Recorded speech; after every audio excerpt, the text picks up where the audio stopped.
Ayaw kong mag-swimsuit ni Jesusa B. Bien. Kinakabahan ako. Nasa 10 feet na sina sir at ang mga kaklase ko. Diving na pala ang session ngayong araw. Abot-abot ang aking kaba. Sinisisi ang sarili, bakit hindi ako dumalo sa mga naunang session sa klase ng PE? Gusto ko talaga ang mag-aral at hindi ako lumiliban sa klase.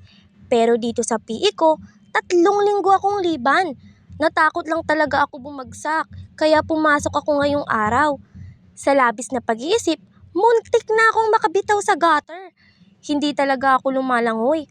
Takot talaga akong malunod dahil takot akong mamatay. 1, 2, 3, dive, splash!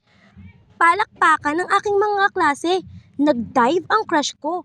Ang husay niya palang lumangoy. Tilian ng mga babae, pero sa akin nakatingin si crush.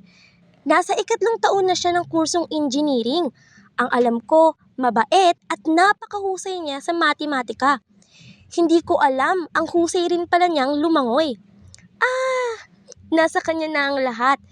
Namula ako sa sandaling sulyap na itinapon niya sa akin. Next, next, next! Boses pala yan ni sir. Lagot! Ako na pala ang susunod. Sasabog ang dibdib ko sa kaba. Bigla tuloy akong napabahing. Hatsyo! Habang paunti-unti akong lumalapit sa diving board, patuloy kong sinisisi ang sarili ko. Bakit kasi hindi ako pumasok? Bakit kasi ayaw kong mag-swimsuit? Makinis naman ang balat ko at sabi ng nanay ko, maganda naman daw ako. Ang bagal mo, Jin. Ang dami-dami pa ninyo. Ang inis na wika ni sir. Nasa diving board na ako. Halos lahat ng santo tinawag ko na. Paano ako makakasurvive dito? Hindi ko nga alam ang basic rules sa diving. Napasulyap ako sa crush ko.